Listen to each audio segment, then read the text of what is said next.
Bonjour à toutes et à tous, je suis Hélène Renaud, la cofondatrice d'Absolute Agency, une agence de communication bruxelloise et vous écoutez InsideCom. Au travers de ce podcast, nous allons parcourir les différents enjeux et les différentes facettes de la communication interne en 2020. Si vous trouvez ce podcast intéressant et enrichissant, n'hésitez pas à me mettre une note 5 étoiles sur les plateformes d'écoute ou à le partager avec des personnes qu'il pourrait intéresser. C'est super important pour moi et ça va nous aider à le développer. Merci beaucoup. Aujourd'hui, je vous livre ma conversation avec Sibylle Van Stenberg. Sibylle est la directrice de la communication interne et de la conduite du changement dans une des plus grandes entreprises de Belgique, Bipost. Ce fut un immense plaisir de discuter avec elle et de mieux comprendre les enjeux de la com interne d'une entreprise de plus de 27 000 collaborateurs et surtout de ses challenges quotidiens pour relier et fédérer tout un chacun. Mais je n'en dis pas plus et laisse place à notre conversation. Bonjour Sibylle, comment allez-vous ? Très bien, merci Hélène. Tant mieux. Écoutez, je vous remercie d'avoir accepté mon invitation et alors je suis enchantée de discuter avec vous aujourd'hui parce que j'ai l'impression en ayant parcouru votre profil LinkedIn et en discutant un petit peu avec vous l'autre jour pour préparer cette émission, que nous partageons certaines valeurs que je trouve essentielles dans le monde du travail, mais nous y reviendrons sûrement. Peut-être pour commencer, comme ça nos auditeurs savent un petit peu avec qui ils vont passer les 20 prochaines minutes, je vous propose de vous présenter, vous ainsi que votre entreprise, et vous choisissez l'ordre qui vous convient le mieux. Alors, l'ordre qui me convient le mieux serait de présenter d'abord Bipost. Avec plaisir. Voilà, mais alors, quand on pense à Bipost, c'est vrai qu'on pense tous à la figure sympathique de notre facteur qui sillonne les rues, et on a raison. En fait, Bipost, c'est le premier opérateur postal belge. Mais, et ça on le sait peut-être moins, c'est aussi un acteur logistique de premier plan pour la livraison de colis, comme on le voit en cette période de fin d'année, mais aussi d'e-commerce, avec même une présence internationale en Europe, en Amérique du Nord et en Asie. Et donc, Bipost en Belgique, c'est 27 000 collaborateurs. Vous imaginez la sensation quand vous envoyez une communication. Et au niveau mondial, nous sommes 34 000. Donc D'accord, je vraiment n'imaginais pas que vous étiez dans le monde entier. Vous voyez, c'est une bonne chose de vous présenter, en tout cas de présenter Bipost, parce que c'est vrai que pour moi, qui vous connaissez, comme vous le disiez, par mon facteur, et c'est très sympathique parce que c'est très convivial et c'est très proche, on ne s'imaginait pas que vous étiez également dans d'autres pays, enfin en tout cas moi personnellement, ni même un employeur aussi important avec 27 000 employés en Belgique. Mais je vous laisse continuer.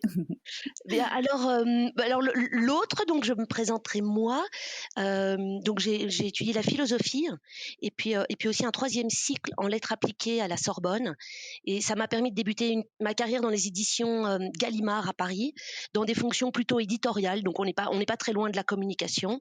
Puis j'ai fait un passage par le conseil, principalement en accompagnement du changement, avant d'intégrer le secteur bancaire dans le groupe Dexia, où j'ai travaillé là, mais toujours en ressources humaines dans 4 entités différentes, où j'ai occupé des fonctions de ressources humaines, de responsable de ressources humaines, pardon, avec la palette complète des matières RH, mais aussi des fonctions plus spécifiques du côté du talent development.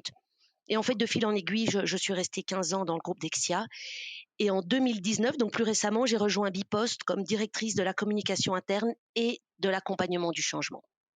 D'accord. Donc, un peu plus de 2 ans ou un peu moins de 2 ans que vous êtes en poste Exactement. chez Bipost et c'était votre première fonction dans l'entreprise, la Tout à fait. communication interne. D'accord, ok. Et est-ce que vous pourriez me dire de combien d'équipes est composée cette cellule com interne ? Alors, c'est la com interne et l'accompagnement du changement. C'est une équipe de 20 personnes. D'accord, top. Et donc, il faut savoir, c'est vrai, quand on dit communication interne chez nous, c'est tant l'aspect corporate que les communications tout à fait opérationnelles. Donc, on est dans un modèle centralisé.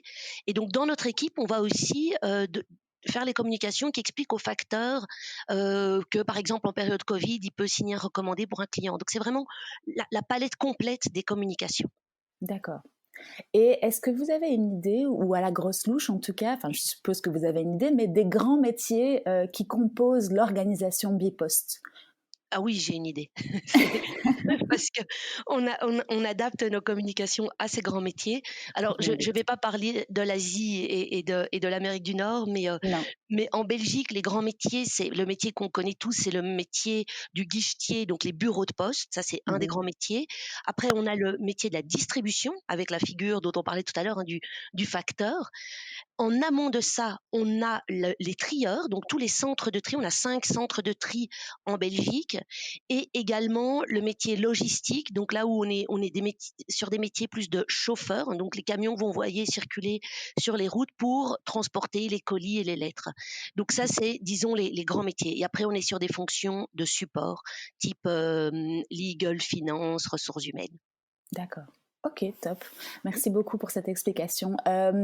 Je me demandais, justement en étudiant un petit peu votre entreprise et en me figurant qu'il y avait 27 000 employés et donc une équipe de com interne, comme vous le dites, derrière tout ça pour communiquer, créer le lien, etc.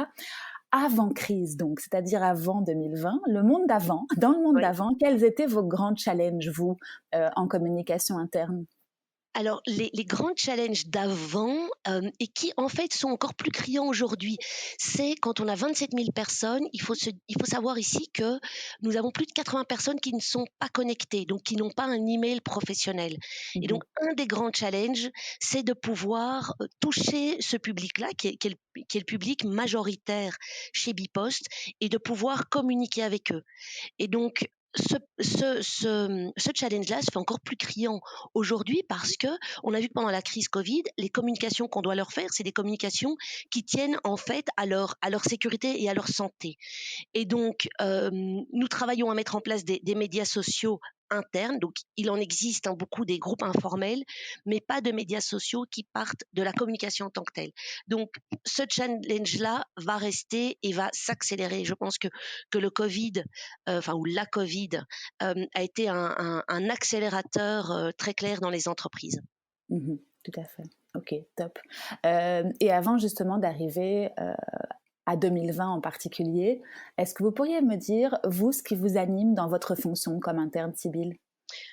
Oui, je peux vous en parler, et ça va d'ailleurs peut-être vous paraître banal quand on travaille en communication ou en accompagnement du changement ou même en ressources humaines. Moi, ce qui m'anime, c'est l'humain. Mhm. Alors c'est vrai, c'est sans doute banal et à la fois, c'est une matière, éminemment complexe et inépuisable. Mais pour moi, ça reste important de mettre l'humain au centre. Aujourd'hui, on dirait peut-être même plus largement le vivant, mais donc de le mettre au centre de ce qu'on fait et dans ce qu'on communique. Et quand je dis c'est éminemment complexe, c'est parce que dans chaque humain, il y a des motivations particulières et des aspirations différentes. Alors quand on travaille en communication et qu'on veut faire une communication qui fédère et qui engage, elle doit pouvoir parler et répondre à cette multitude de motivations. Et ça, c'est loin d'être simple. Donc c'est pour ça que je dis que c'est une matière inépuisable. Et je pense que quand on a une communication qui parvient à motiver, à engager des collaborateurs ou leur donner le sens de la marche pour donner du sens à ce qu'on fait, ou même tout simplement à créer un sentiment d'appartenance, alors cette communication, elle va être source de valeur. C'est-à-dire qu'elle va vraiment créer de la valeur. Donc ça, c'est certainement quelque chose qui m'anime.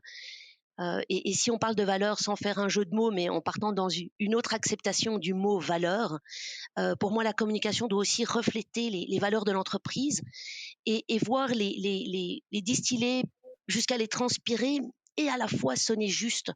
Ça veut dire qu'on n'a pas le droit de sombrer dans de la propagande.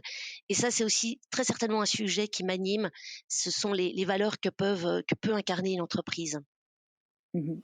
Et moi, je vous rassure, l'humain, comme vous le disiez au tout début de la réponse de cette question, je trouve pas ça du tout banal. Même moi qui travaille dans la communication, au contraire, je partage, et c'est ce que je disais en introduction, tout à fait cette valeur avec vous. Et pour moi, c'est le plus important, parce que si l'humain n'est pas au centre de notre attention, malheureusement, le business ne sera pas aussi performant qu'il pourrait l'être si on n'y attachait pas d'importance. Donc, je vous suis tout à fait. Je vous remercie pour cette réponse. Alors maintenant, revenons à 2020, si vous le voulez bien. Est-ce que vous pouvez m'expliquer un petit peu comment ça s'est pour vous et pour votre business en partant de mars jusqu'à aujourd'hui? On enregistre le 15 décembre. Alors, on est passé par de nombreuses phases. Mais pour Bipost, comment ça s'est passé au niveau business exactement? Alors pour Bipost, c'était une période, particulière comme pour tout le monde. Mais quand je dis particulière ici, c'est qu'on a eu des volumes, absolument historiques de colis, hein. Mhm. Je pense que, enfin, la presse l'a assez relayé. Donc nous avons pas échappé à un taux d'absentéisme élevé dû aux quarantaines. Alors aux personnes atteintes de Covid, là, on a eu de la chance, on était toujours en deçà de la moyenne nationale, même si on a un profil d'entreprise à risque, hein, puisque les personnes ont continué à travailler. Le Bipost a continué en fait à servir le citoyen pendant cette période avec des volumes absolument exceptionnels. Donc il y a eu une énergie incroyable qui a été développée pendant cette période de Covid et qui l'est encore en cette période de fin d'année parce que les volumes sont encore plus importants que pendant le premier lockdown. Tout à fait. Et ça va vous arriver justement, vous, avec les équipes, à garder cette énergie pour ne pas s'épuiser, parce que tout le monde le sait, décembre, c'est un petit peu la période du deuxième confinement. On a tous une baisse d'énergie. Vous, de votre côté, vous arrivez à continuer à motiver, à fédérer et à faire en sorte que tout le monde soit, on va dire, dans Sur la le pont. meilleure forme, voilà, sur le pont pour ces fêtes de fin d'année qui s'avèrent être un gros challenge aussi. Vous sentez une petite baisse ou ça se passe comment de votre côté? Alors je pense que c'est pour tout le monde difficile, hein, quand les Mmh. journées sont courtes, qu'il fait noir le matin. Et donc quand on se disait tout à l'heure que l'humain doit rester au centre, c'est vraiment quelque chose qu'on tente de faire. Et typiquement en cette fin d'année, et comme on l'a fait pendant le premier lockdown, on encourage toutes les fonctions support à aller, hem, soutenir le terrain et les opérations en distribuant des colis.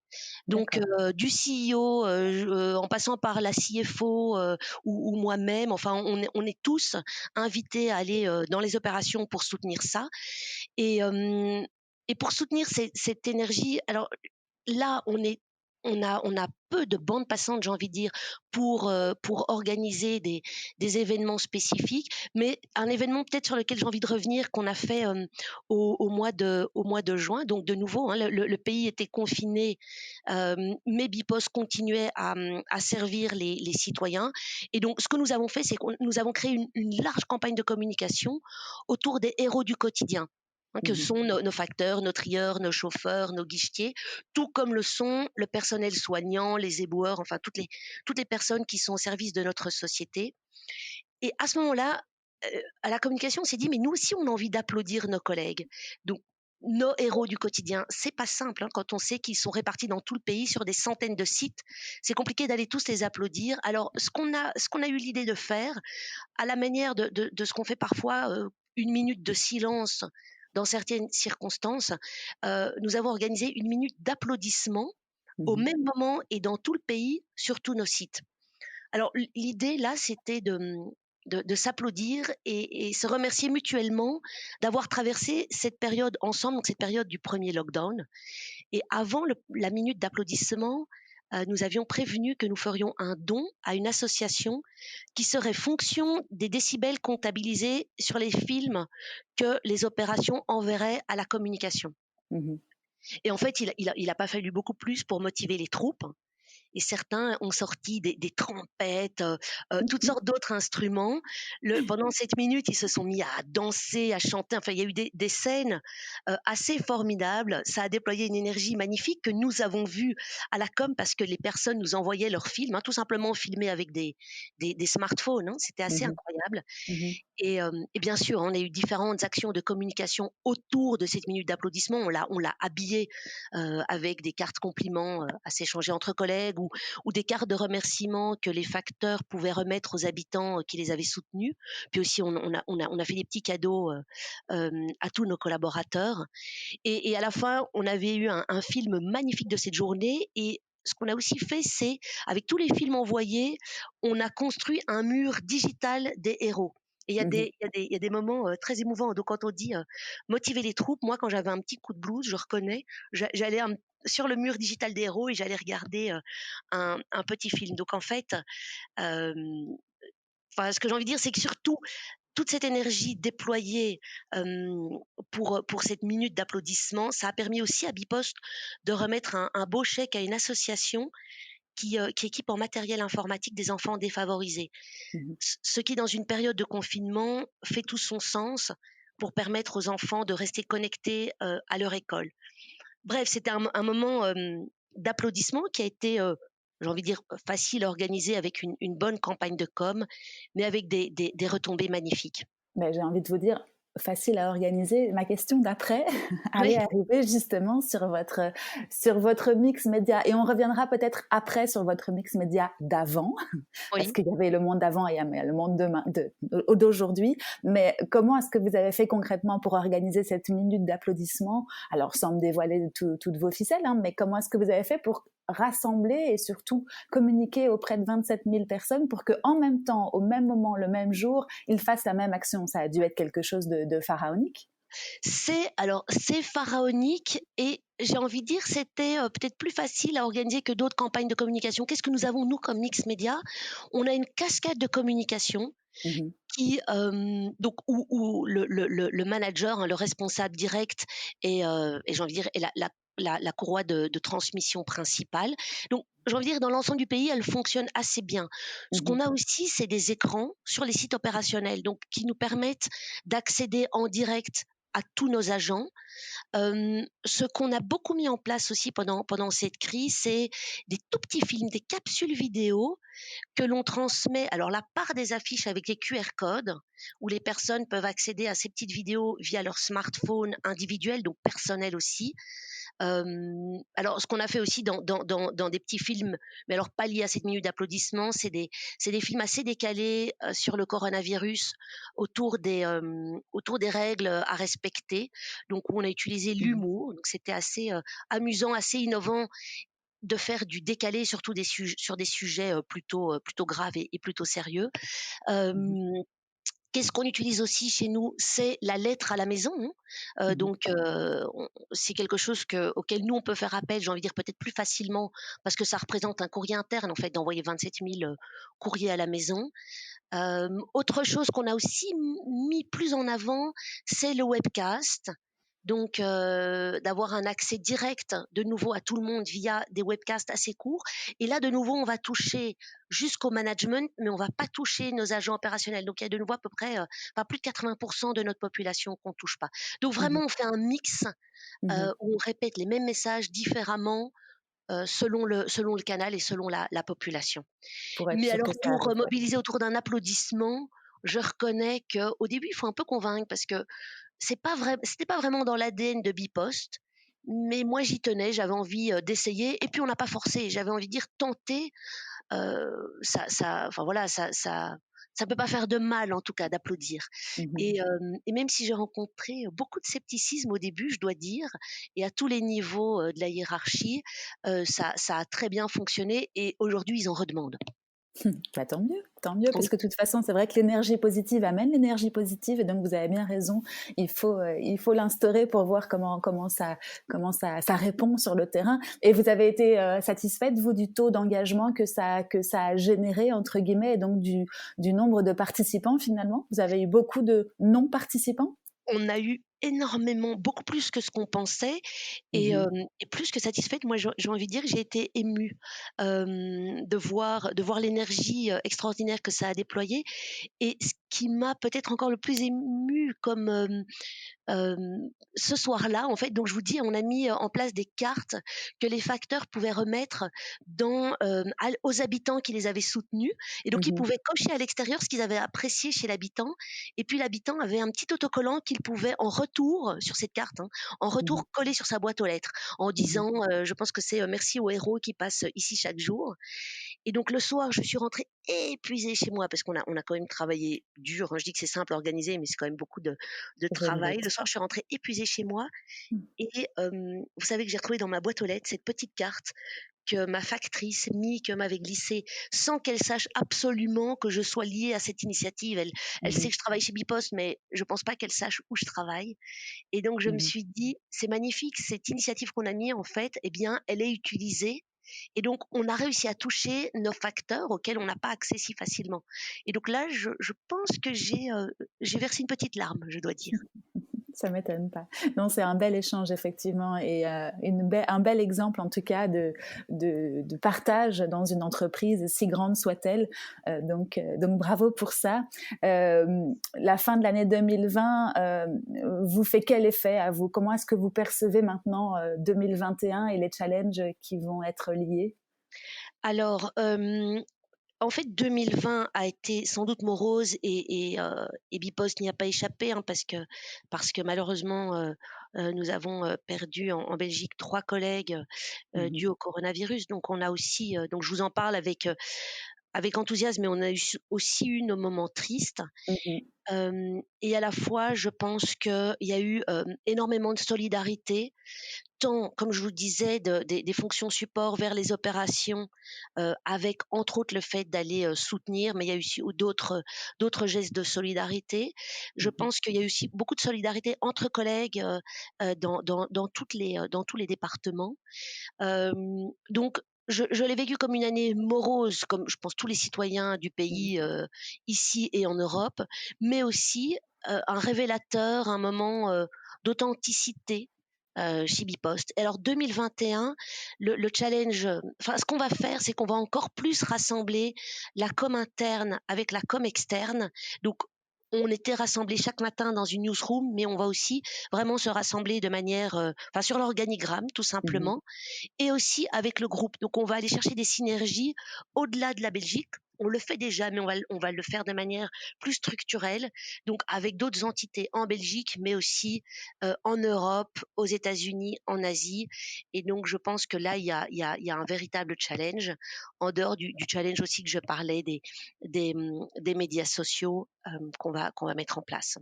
D'accord, parfait. Bah, écoutez, merci pour cet échange. Est-ce que vous, pour terminer, vous auriez des conseils ou des petits tips and tricks à donner à vos pairs qui vous écoutent aujourd'hui, donc aux communicants internes ou en tout cas des personnes qui sont dans ce métier-là, de près ou de loin, donc des conseils que vous pourriez donner pour traverser cette période et puis pour aborder 2021 de la meilleure manière que ce soit? Un conseil, j'ai toujours du mal parce que je me dis: «Qui suis-je?» Mais je pense que, quand on se dit mettre l'humain au centre, c'est, tenter de rester authentique. Et donc ce que j'ai envie de leur dire, c'est les moments où ils se disent: «C'est pas simple parce qu'il y a d'autres enjeux, il y a parfois des agendas différents», et bien Mhm. qu'ils sont pas seuls, à se dire que c'est vrai que c'est un défi de garder, l'authenticité au sein de la communication, mais que ça vaut la peine, et que je pense qu'on est aussi là pour, même si ça peut sonner un peu, niais, pour, ajouter un peu de beauté dans ce monde et aussi dans le monde professionnel. Mmh. Un peu de baume au cœur, vous avez raison de conclure comme ça.